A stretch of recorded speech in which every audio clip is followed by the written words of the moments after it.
옆사람과 인사하겠습니다. 당신을 보니 기쁨이 차오릅니다. 자, 시작. 별로 안 차오르시는 것 같아요. 다시 한번 하겠습니다. 당신을 보니 기쁨이 차오릅니다. 시작.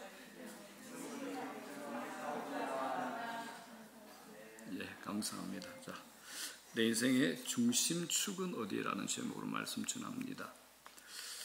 결혼을 하고 나면 대부분이 이제 처음입니다. 처음 자기 남편이나 아내를 만났던 장소를 기억하실 겁니다.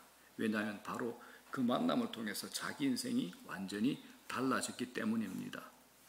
저는 청년의 때에 그때 이제 키가 뭐 173cm니까 평균 약간 더 컸습니다. 몸이 이제 몸무게가 50kg, 51kg였습니다. 완전히 이제 흐느적거리는 몸을 가지고 살았는데 어느 여름 이제 교회 청년부 수련회를 청주로 갔습니다. 그때 이제 청년부 수련회를 따라온 저희 교회 여집사님이 지금은 이제 처형이 되십니다. 수련회 중간에 저를 부르시더니 이제 무조건 따라오라는 겁니다. 왜 그러시나 궁금해서 그래도 말은 못하고 순종하는 마음으로 따라가는데 아무 말씀도 없이 이제 차를 타고 청주 시내 어느 주택 2층에 데리고 간 겁니다. 1층은 꽤 큰 목욕탕이었어요. 2층에 올라가 보니까 큰 거실에 10여 명이 넘는 분들이 주로 이제 여자분들이 둘러앉아 있는 겁니다. 저는 영문도 모르고 속으로 이게 무슨 시나리오지 하고 이제 있는데 그때 제 몰골이 이제 피쩍 마른 몸인데 또 통넓은 바지를 입었습니다. 여름인데 이상한 남방도 입었고 이제 껍데기가 다 벗기 전 가방을 어깨 메고 있었거든요. 히피족 패션이죠. 야, 이거 옷이나 제대로 입고 올 걸 후회하고 있었습니다. 그러더니 이제 조금 있다가 사방에서 저희 신앙과 가족 신상에 대한 질문 세례가 막 터져 나오는 겁니다. 요사이 같으면 왜 물으시는데요? 라고 물어볼 수 있는 시대지만 그때만 해도 이제 저보다 나이가 많은 분들이 이제 질문하면 공손하게 대답하는 것이 예의라 정중하게 답변을 드렸습니다. 그때 이제 한쪽 구석에 원피스 입고 다소곳이 앉아 있던 사람이 지금의 제 아내 사모가 됩니다. 이제 그 이후로 이제 교제 시간도 가지고 약혼식도 치렀고 결혼하고 30년을 훌쩍 지났지만 처음 만났을 때 인상, 그때 입었던 옷 그리고 장소는 뚜렷하게 제게 이제 각인되어 있습니다.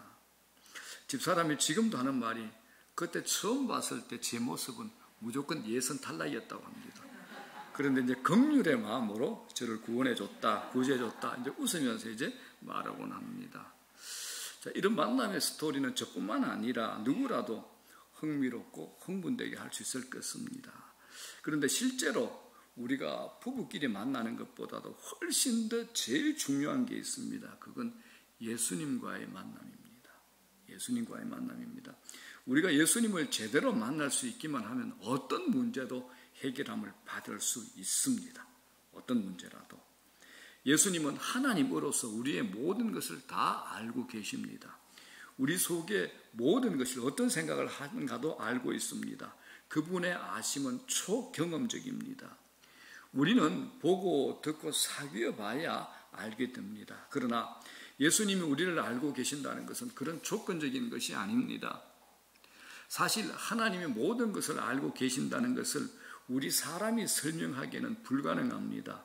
우린 죄성이 있잖아요. 또 삶의 제한을 받는 인간들입니다. 이런 우리가 지구의 한 모퉁이인 이 자리에 앉아서 이 광대한 우주를 이야기하는 것은 너무나 어울리지 않습니다.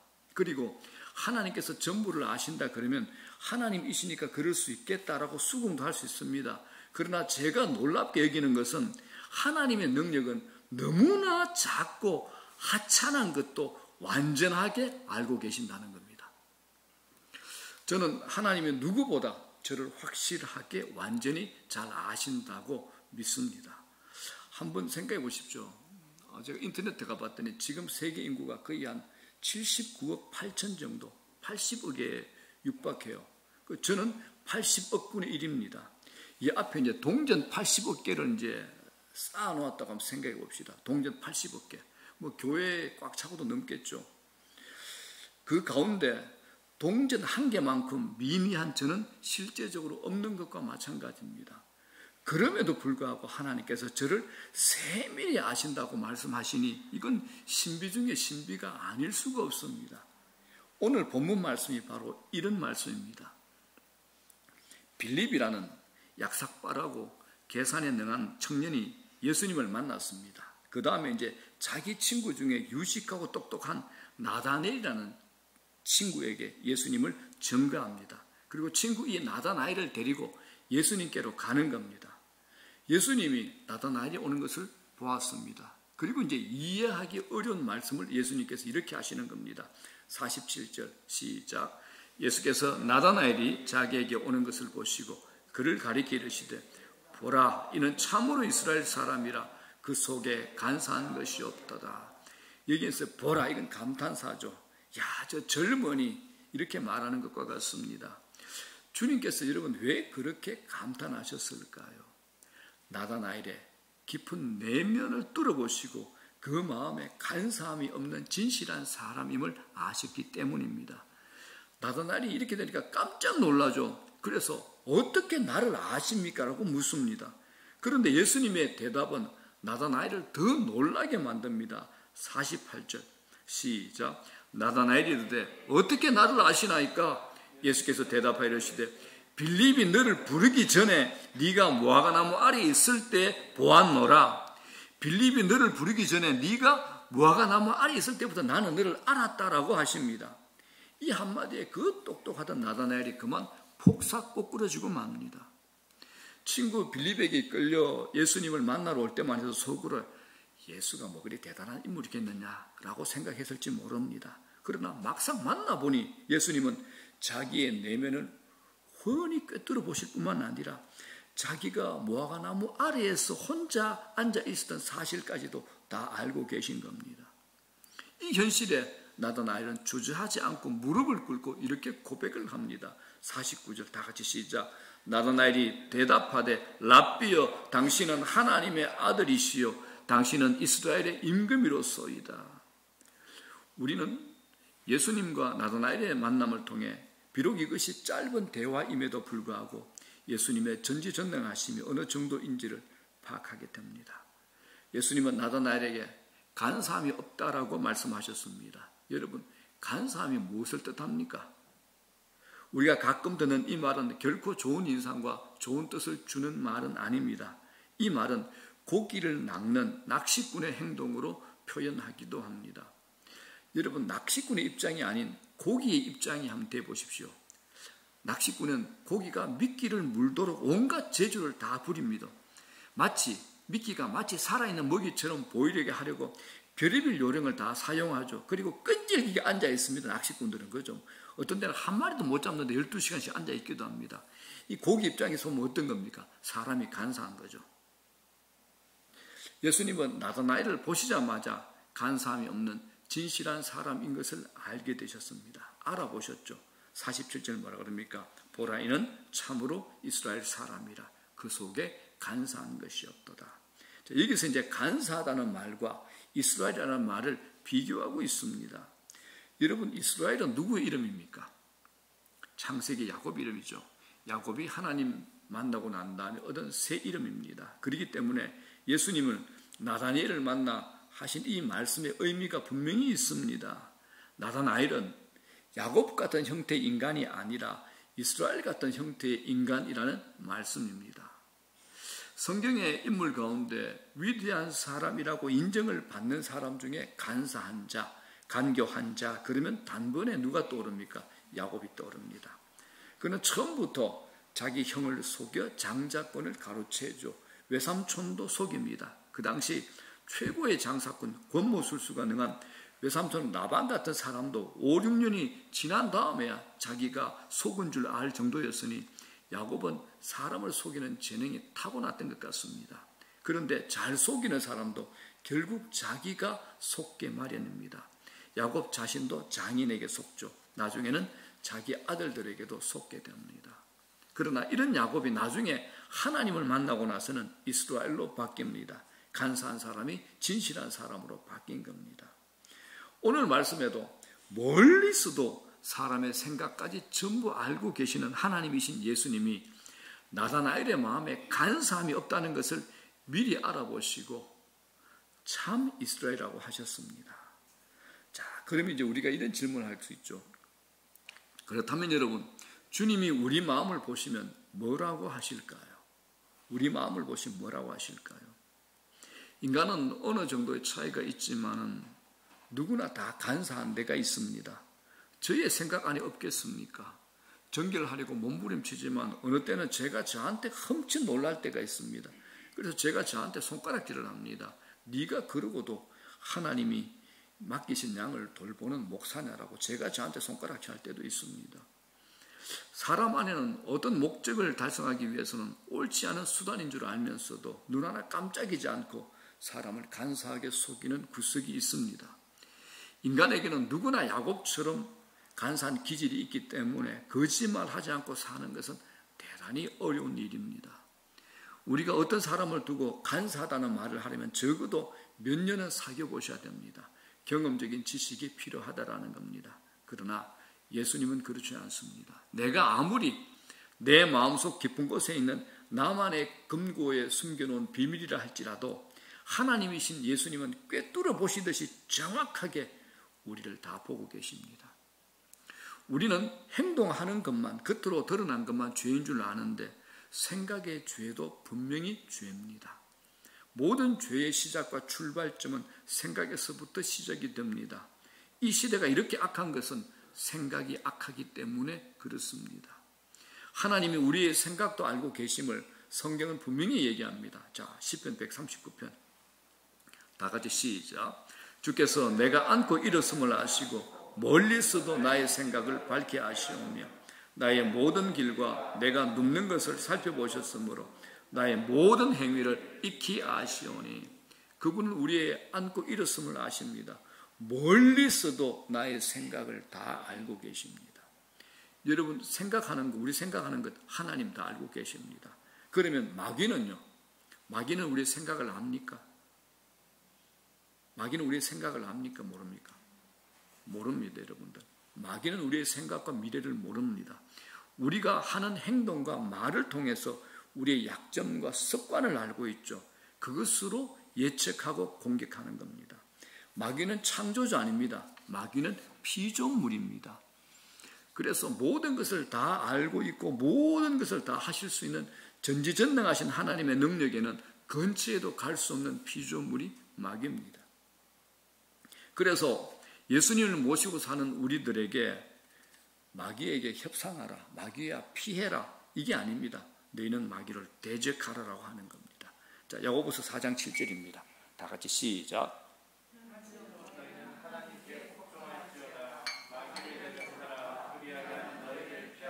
자, 마귀를 대적하라, 그리하면 너희를 피하리라. 다시 한번 시작. 마귀를 대적하라, 그리하면 너희를 피하리라. 마귀는 대적하는 겁니다. 우리가 피하는 거 아닙니다. 우리가 도망가는 거 아닙니다. 협상하는 거 아닙니다. 우리가 마귀를 공격하는 겁니다. 대적하는 겁니다. 하나님은 내 모든 길을 살펴보실 뿐만 아니라 나의 모든 행위도 다 아시는 분입니다. 하나님이신 예수님께서 우리를 아시는 것은 어떤 시간이나 경험과는 상관없습니다. 우리의 마음을 있는 그대로 다 아십니다. 우리가 이와 같이 하나님의 능력을 인정하고 인식하게 되면 두려움이 생깁니다. 불꽃 같은 눈동자로 우리 마음속에는 생각과 감정까지 심지어 무의식 속에 감추어져 있는 잠재의식의 조각까지 전부 알고 계시는 그분을 생각할 때마다 그분에 대한 경외심이 생기지 않겠습니까? 이 두려움은 거룩한 두려움이 됩니다. 현대인의 특징 중에 하나가 뭡니까? 하나님에 대한 두려움이 없다라는 겁니다. 여러분들 어떻습니까? 여러분들은 하나님에 대한 두려움을 가지고 있습니까? 저는 하나님이 제일 무섭습니다. 제일 좋은 아버지고 제일 좋은 분이지만 또한 저는 하나님이 제일 무섭습니다. 우리가 이 시대에 하나님에 대한 두려움이 마음속에 없기 때문에 사람도 속이고 하나님도 속이는 겁니다.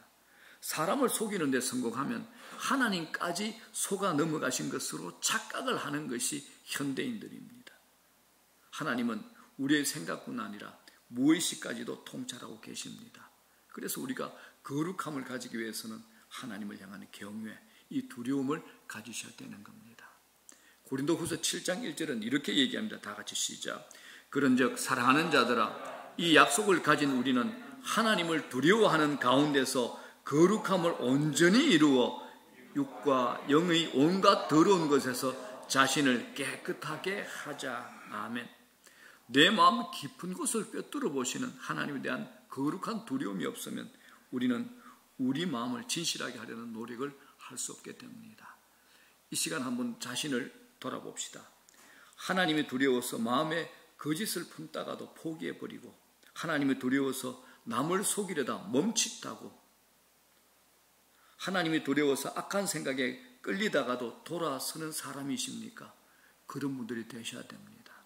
그렇다면 그 사람은 친히 주님께서 네 속에 간사한 것이 없도다라고 칭찬하신 나다나엘 같은 사람이 되는 겁니다.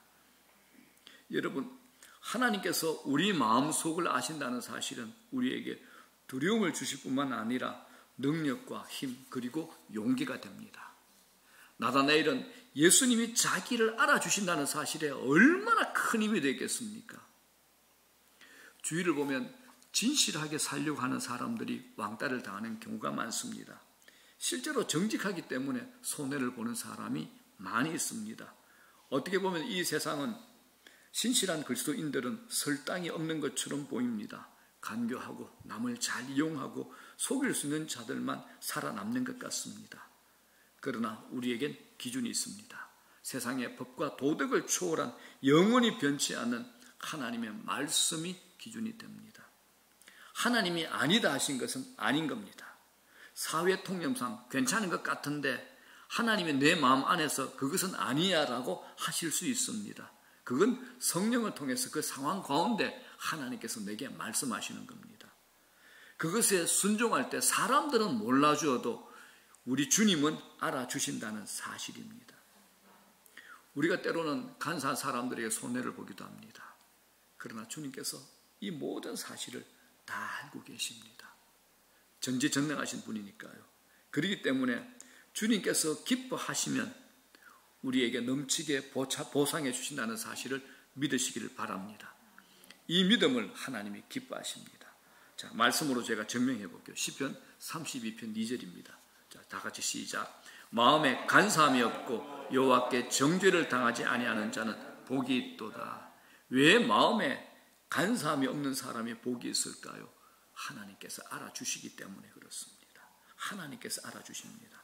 마태복음 5장 8절은 뭐라 그럽니까? 마음이 청결한 자는 복이 있나니 저희가 하나님을 볼 것이니요. 사랑하는 여러분, 하나님께서는 누구나 예수 믿으면 먼저 그 마음을 진실되게 바꿔주시기를 원하십니다. 야곱처럼 거짓되고 간사한 마음을 이스라엘의 마음으로 바꿔주시는 겁니다. 왠 줄 아십니까? 우리가 예수 믿는다는 것은 하나님의 자녀가 되었다는 것 아닙니까? 그래서 우리를 당신의 아들로 상대하기 위해서는 우리를 바꾸셔야 됩니다. 그래서 우리 삶에 들어오셔서 우리를 다루시고 때로는 우리 앞에 고난이 있기도 하고 문제가 있기도 하고 우리를 그렇게 만들어 가시는 겁니다. 그럼 이게 어떻게 바꾸십니까? 단 한 번으로 안 끝나죠. 끊임없이 계속되는 거룩한 작업이 됩니다. 그 일을 위해서 우리 마음에 성령께서 살아계십니다. 내가 예수 믿는다면 내 안에 성령께서 살아계신 거죠. 내 마음이 혼탁해지고 더러워질 때마다 성령님은 회개하도록 감동시켜 주십니다. 그래서 제가 늘 기도할 때마다 하나님 저에게 회개의 영을 주십시오. 저희 교회에 회개의 영을 주십시오. 우리 모든 리더들에게 회개의 영을 주십시오라고 기도합니다. 자, 그러므로 여러분, 예수 믿는 사람이 무엇이 다른가라고 묻는다면 그래도 정직하고 신실하다라는 얘기를 들을 수 있어야 됩니다. 그래서 여러분들 우리들 중에 주위 사람들부터 저 사람은 정말 진실해 라는 말을 한 번도 듣지 못했다면 이건 부끄러운 일입니다. 들으셔야 됩니다. 미국에서 가장 존경받는 대통령은 링컨입니다. 성경으로 교육받았던 사람이죠. 그는 예수 믿는 것 때문에 기꺼이 손해보는 것도 감수했던 사람입니다. 자, 링컨이 변호사로 일할 때 어떤 사람이 링컨을 찾아와서 변호를 부탁했습니다. 링컨이 이 사건에 대한 얘기를 다 듣고 나서 이렇게 답변합니다. 내가 처음부터 끝까지 들어보니 당신이 잘못한 것이네요. 난 당신의 변호를 맡을 수 없습니다. 잘못한 사람을 어떻게 변호합니까? 그랬더니 변호를 맡으러 온 사람의 소리를 지릅니다. 아니, 변호사는 변호만 해주면 되는 것 아니에요. 내가 당신에게 평생 먹고 살 만큼의 두둑한 돈을 줄 수 있는데 왜 변호를 거절하는 거예요? 링컨이 이렇게 대답합니다. 저는 그래도 거절합니다. 내가 평생 먹을 것은 나의 하나님 아버지가 내게 공급해 주실 것이니 당신이 걱정할 바가 아니고, 내가 믿는 하나님이 싫어하시는 불의를 위해서 내가 당신을 변호할 수 없습니다. 그러니 더 이상 요청하지 마십시오라고 했습니다. 여러분, 예수 믿는 사람이라면 이처럼 세상 사람과는 분명히 다른 데가 있어야 됩니다. 그래서 링컨이 남긴 유명한 이런 말이 있습니다. 뭐라고 그랬습니까? 모든 사람을 얼마 동안은 속일 수 있다. 또 몇 사람을 속일 수도 있다. 그러나 모든 사람을 항상 속일 수는 없다. 항상 속일 수는 없습니다. 저희 교회에 이제 한 달에 한두 번 나오시는 분인데, 어느 집사님은 남편이 아주 고위직 판사입니다. 그래서 이런 얘기를 했답니다. 남편에게, 당신 은퇴 후에 서울 가서 변호사 하면 되잖아 그랬더니 남편이 하시는 말씀이, 아니, 거짓을 가지고 잘못된 걸 가지고 변호를 요청하는 사람에게 변호해 주는 일 나는 도저히 못해. 나는 그냥 은퇴할 거야 라고 하더랍니다.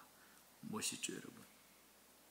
자, 사랑하는 여러분, 간사라는 것은 싸울 용기가 없는 비겁한 사람들이 사용하는 수단이 간사입니다.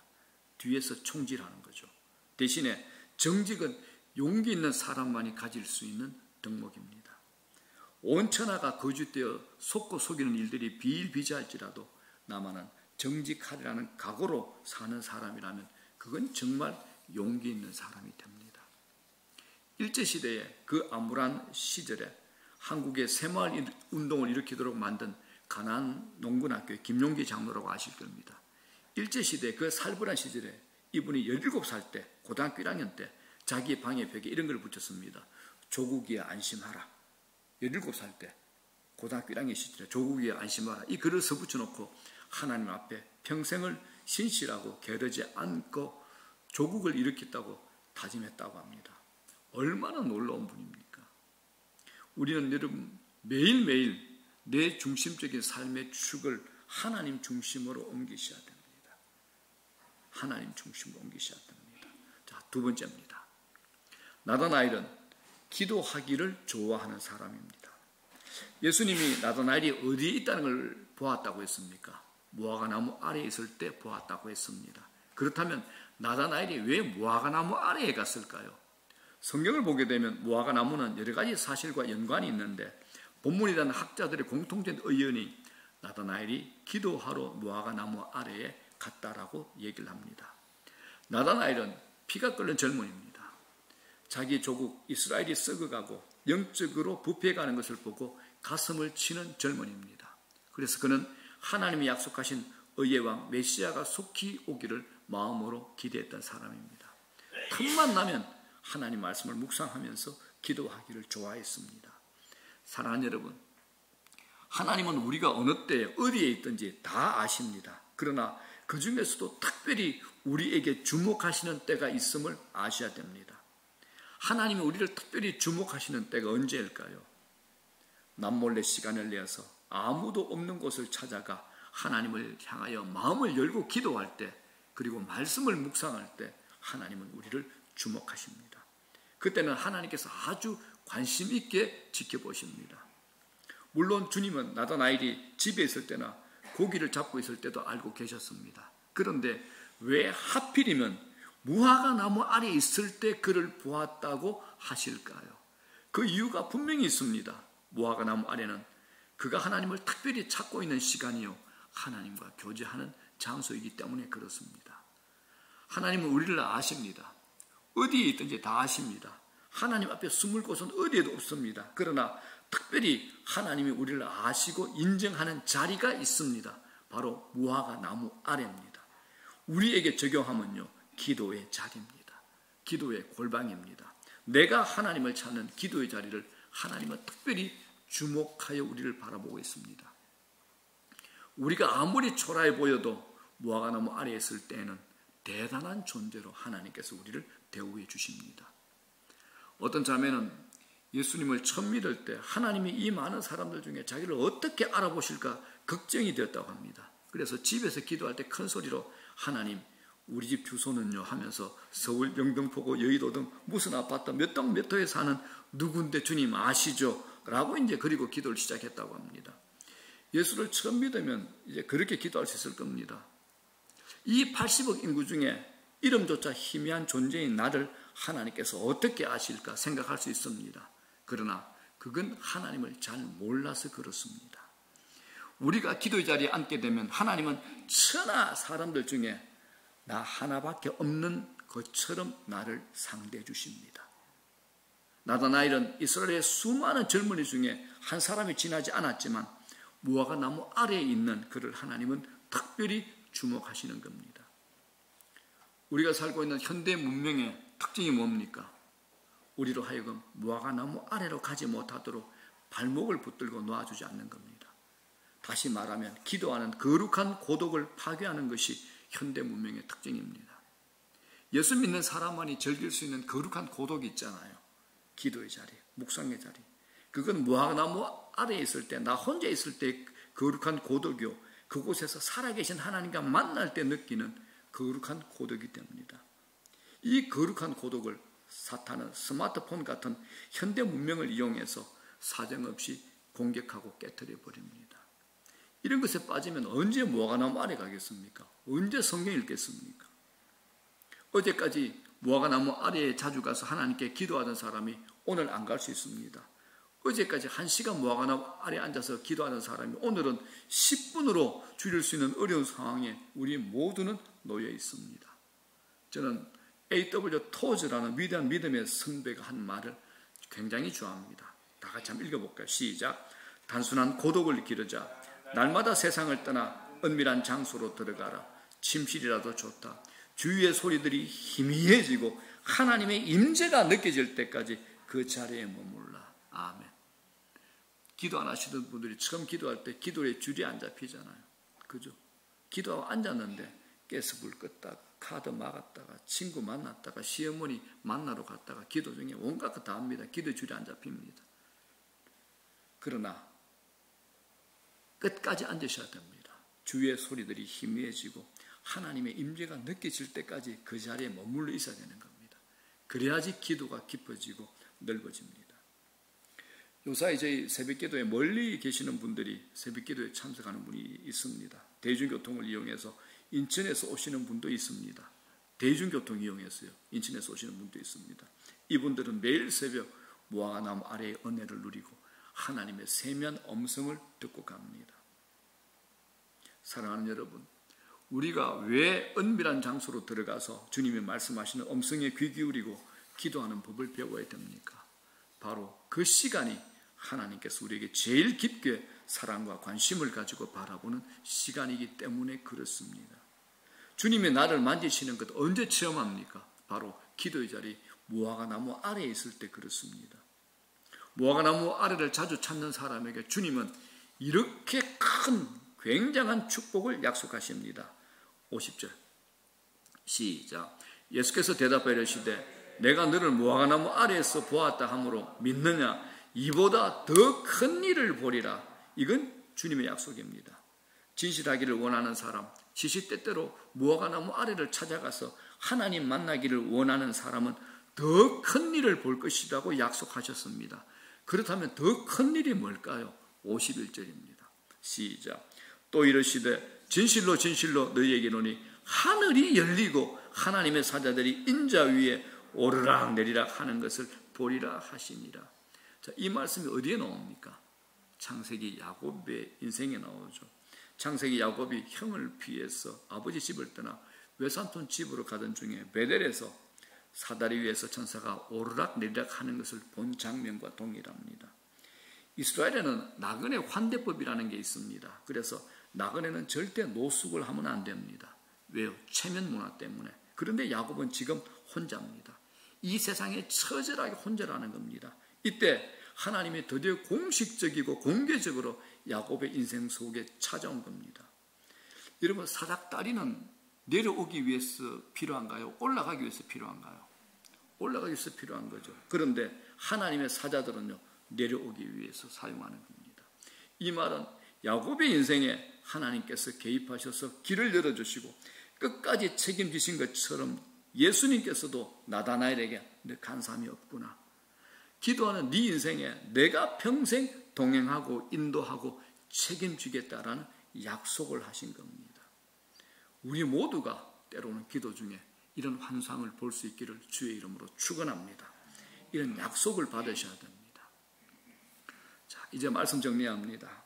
우리 모두 나다나엘이 만났던 하나님이신 예수님을 만나셔야 됩니다. 성경은 제가 묵상할 때, 또 기도할 때, 어려운 일 당할 때 제게 자주 이렇게 말을 걸어옵니다. 시편 34편 4절, 8절 시작. 너희는 여호와의 선하심을 맛보아할지어다. 그에게 피하는 자는 복이 있도다. 이 말이죠. 기도 중에 희성아, 너희 하나님이요 아버지 되는 나의 선함을 맛보거라, 맛보아라라고 자주 제게 말을 걸어오십니다. 아버지 하나님을 경험하라는 겁니다. 그것에 대한 보증으로 덧붙여 말씀하십니다. 그에게 피하는 자는 복이 있도다. 내게 경험되어진 하나님이 계시니 어떤 상황과 문제 앞에서도 제일 먼저 하나님을 찾게 됩니다. 여러분 이런 경험 있지 않습니까? 고난이나 문제가 나를 공격할 때 그 문제나 고민은 아무리 묵상해도 더 아프고 힘듦만 더해집니다. 그때는 어떻게 하느냐? 하나님께 가셔야 됩니다. 우리 삶의 인생의 승부처는 고난과 문제의 현장이 아닌 하나님 앞입니다. 하나님 앞. 하나님 앞에 머물 때 하나님이 주시는 마음의 위로, 문제와 고난을 뛰어넘는 인생의 큰 그림이 아픔과 힘듦을 덮어버리죠. 다 밀어내버리는 겁니다. 이것이 그에게 피하는 자는 복이 있도다라는 약속입니다. 자, 그러면 여러분은 나다나엘처럼 하나님이 알아주시는 진실한 사람으로 평생 살기를 원하십니까? 그렇다면 자주 무화과나무 아래로 가셔야 됩니다. 주님께서 날마다 여러분들의 영의 눈을 열어서 천사가 오르락 내리락 하는 영광을 하나님께서 보게 하실 겁니다. 이런 은혜 때문에 우리가 거짓말하지 않고 진실되게 이 세상을 살아갈 수 있는 겁니다. 만일 우리가 무화과나무 아래에서의 은혜를 시시때때로 공급받지 못하고 내 힘으로만 살려고 하면 언젠가는 간사한 인간이 되고 우리 영혼은 메마르게 되고 말 겁니다. 여러분, 나다나엘이 날마다 무화과나무 아래에서 기도했던 것처럼 우리들도 우리 자신의 무화과나무 아래로 가셔야 됩니다. 주님은 그 시간을 주목하십니다. 그 시간에 우리를 주목하십니다. 평생 이 은혜를 가지고 사시기를 주의 이름으로 축복합니다.